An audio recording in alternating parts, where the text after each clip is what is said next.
Did I ever tell you how I became a PI? Well, my father, Frank Mullen,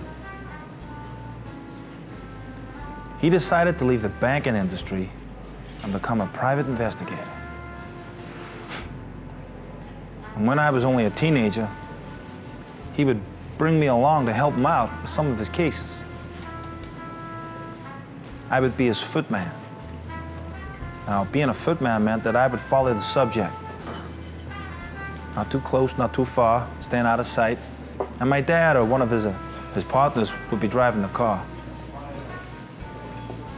And this was how I started in the business. At a young age, I was doing the legwork, so to speak. I remember going home after school and putting on my only suit and tie. I like to dress up. Whenever I'd be going to the job, our neighbors would be shouting, "Hey, yo, Joe, who's getting married?"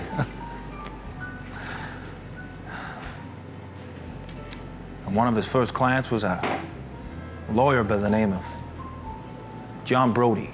His office was down on 13 Rector Street. Well, one of his clients was a patriarch of a prominent American family, O'Hara. And his concern was that his daughter was dating some famous actor by the name of Dick Langley. And that he heard that Dick Langley might be gay, because Dick Langley hung out with another famous, good-looking actor by the name of Boz Quentin. And funny that Boz Quentin's name come up because about 4 or 5 weeks before, me and Charlie Lester worked on a case that concerned Boz Quentin.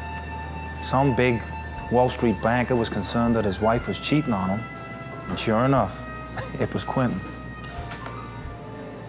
Well, we started Old Man O'Hara's case. We started scouting out Quentin's apartment from like 6:30 on a weekday. He never left the apartment until after 9:30. He would meet up with Langley, and then they'd go and they'd hit every club, east side, west side, even in the Bronx. They'd be bringing girls back to the apartment and partying until the early hours of the morning. I had to remind Lester that I had school at 8:30, so I had to get out of there. After about 5 days, I looked older than Lester, and he was 30 years my senior. So we gathered the information and we passed it on to my father. He gave it to Brody. And Old Man O'Hara, well, I don't think he was very happy to find out that his future son-in-law wasn't gay. Because even though he didn't like him, they ended up getting married 10 years later. And unfortunately, 12 years after that, with 4 kids, their marriage ended in divorce court.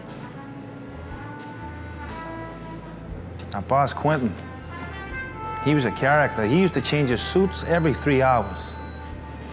He reminded me of James Mason, you know, very debonair. Sometime in the 80s, he killed himself and his younger wife.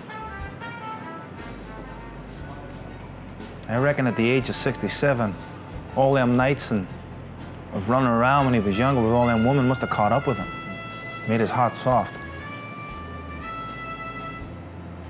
It's a sad way to go.